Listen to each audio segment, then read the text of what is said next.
de tutelle, à la personne M. Béa et tout le gouvernement guinéen, parce que Béa est dans un gouvernement, et les saluer, les remercier de leur attention pour la cause du sport, pour la cause de la jeunesse.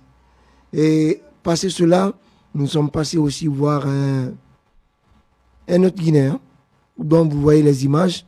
Ça, c'était au niveau de l'ambassade, du ministère du Sport. Alors, après, on est venu voir un grand monsieur du sport guinéen. Et je le dis bien, ça doit rester un peu dans les archives, comme au musée. Monsieur Paye, qui est l'un des Guinéens à avoir donné pour une première fois à la nation guinéenne une Coupe d'Afrique et une Coupe du Monde. Je pense que ce n'est pas donné à tout le monde. Ce monsieur est à saluer et qui est beaucoup à l'écoute des autres. Nous sommes venus le voir en tant que football, mais il nous a cru, il a dit, bon, moi, tout ce qui rentre dans l'industrie du sport, je fais partie. Et aujourd'hui, je ne peux pas vous dire, mesurer son apport par rapport à la réalisation de ce projet. Je ne peux pas vous dire, mesurer les valeurs que l'homme a mis pour que ce projet puisse réussir. Merci. Si il y avait un autre mot plus que merci, on allait le dire. Mais merci d'avoir cru à la jeunesse guinéenne. Merci, M. Paye, d'avoir cru à la jeunesse guinéenne. Ce que vous faites aujourd'hui dans le monde du sport, handball, volleyball, football, mais tout ce beau monde du sport est pratiqué par la jeunesse.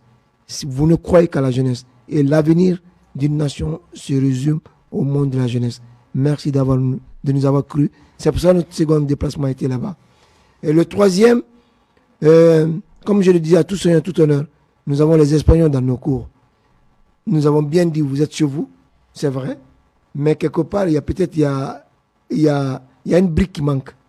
Et cette brique-là, c'est chez eux, oui. C'était à l'ambassade. Oui. Et c'était d'aller les présenter à leur ambassade pour dire que voilà, nous avons reçu des compatriotes qui sont venus pour la cause du Nord-Sud, mais dans le cadre du sport. Et toujours, on ne fait que discuter mine, géologie, ceci, cela. Or, parfois, nous avons des potentialités. Vous savez, aujourd'hui, l'industrie du sport et de la musique, vous savez, aujourd'hui, quand vous prenez l'Afrique, ça n'a pas de contribution dans cette industrie, ça compte beaucoup. Et aujourd'hui, nous sommes en train d'ouvrir la porte.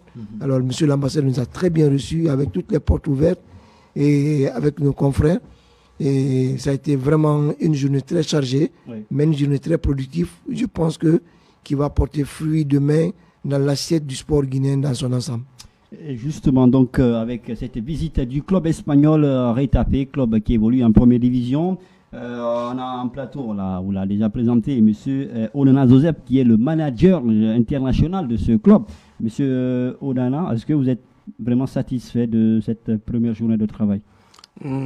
Satisfait un peu plus dans le sens où, nous sommes les techniciens, on est venu pour une chose, et après c'est toujours agréable de recevoir autre chose. Comme j'ai dit tout à l'heure, le côté humain, le côté chaleureux que démontre la Guinée en tout cas, nous a fait du bien. Maintenant, pour jauger la chose, il faudra toucher du doigt effectivement le talent guinéen. D'accord. Pour parler d'entrée de jeu, on a un casting demain pour les filles, oui. Et après demain pour les garçons. Je crois que déjà administrativement, nous sommes satisfaits de tous les acteurs qui ont permis que notre visite soit effective. Et nous croyons que la suite sera dans le même créneau, en tout cas. Vous avez rencontré notamment le ministre des Sports, la voix la plus autorisée en parlant du sport, bien sûr, en Guinée. Vous avez aussi rencontré un des hommes qui accompagne ce projet, c'est le général Paye. Oui, c'était aussi une visite. C'était pour moi aussi un honneur, en tout cas. C'était un honneur, un privilège de rencontrer le général et le ministre. Comme je dis, je suis vraiment satisfait et en même temps bluffé.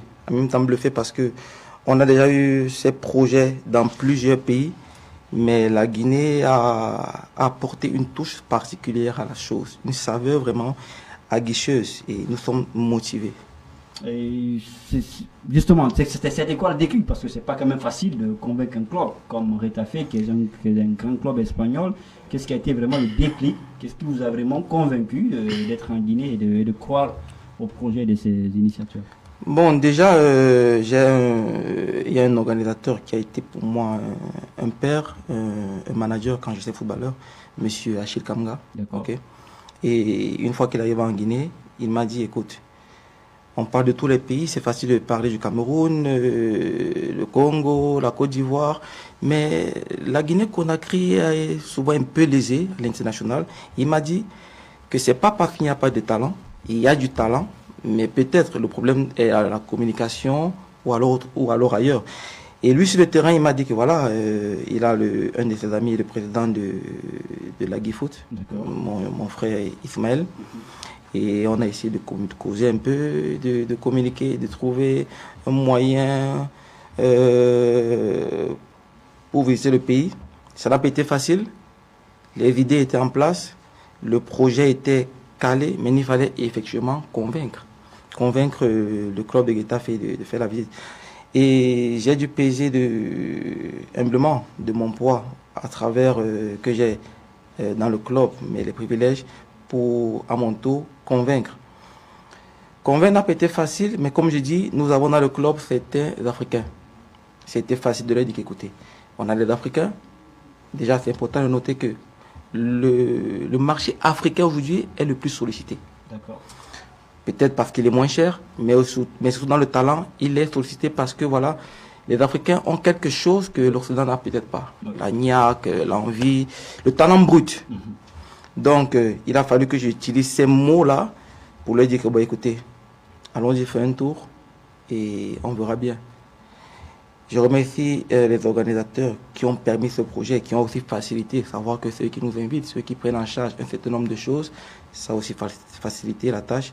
Et voilà, nous y sommes et nous espérons que nous serons servis à la hauteur de nos attentes. Justement, donc, monsieur Onana Joseph Alain, qui est donc manager international de cette équipe espagnole de Retafe Mohamed, c'est quand même une initiative à saluer, même si en Guinée, il y a tellement de projets, mais après, ces projets-là ne sont pas pérennisés. Et tout à fait, vous avez bien fait quand même de terminer par ce passage, parce que c'est chose qu'on nous a toujours habitués en Guinée, on nous fait venir quand même des étrangers avec des projets aussi gigantesques. Mais cette fois-ci, on sollicite que ce soit un projet qui va quand même de plus apporter. Et tout à l'heure, j'ai suivi l'intervention de M. Jokieta et aussi M. Alain. Moi, j'ai quand même quelques inquiétudes par rapport à leur intervention.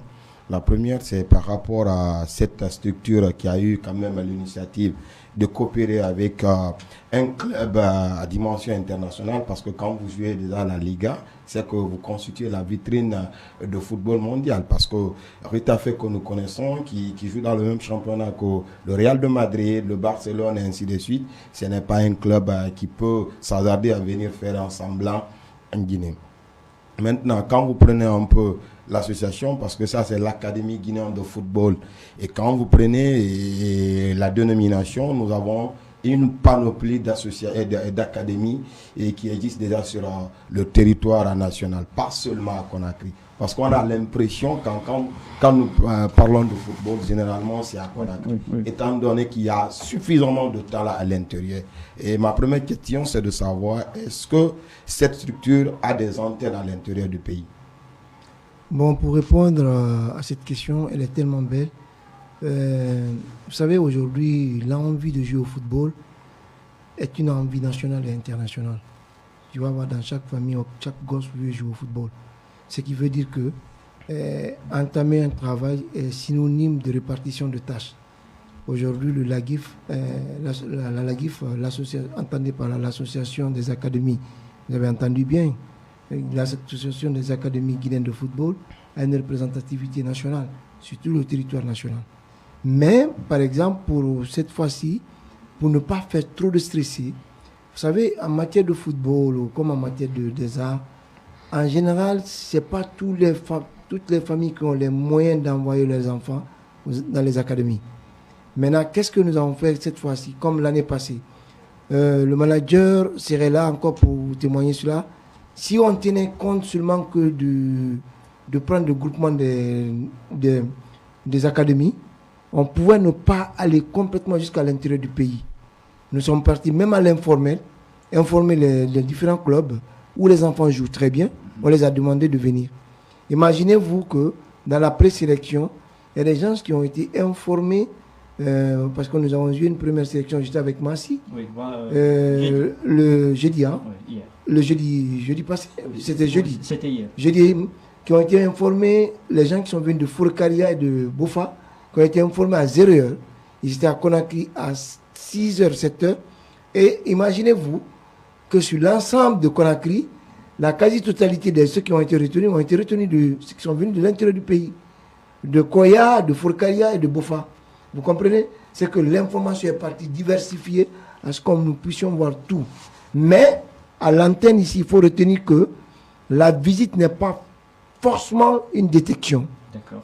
La visite est une question de rencontre. Voir les problématiques du sport guinéen dans son ensemble. Et voir après qu'est-ce qu'il peut apporter au niveau du football. D'abord, le football à la base. Et le football féminin. Et le sport en général. Alors, parce que nous sommes devant les médias, dans votre passage, vous tout de suite là, vous avez dit que les gens ne croient pas parce qu'ils sont venus, qu'ils vont prendre tout de suite les gosses, ils vont les envoyer en Espagne pour jouer. Ou on va prendre non. C'est la chose mère. Jouer au football, c'est la chose mère. Ils vont voir, ils vont détecter.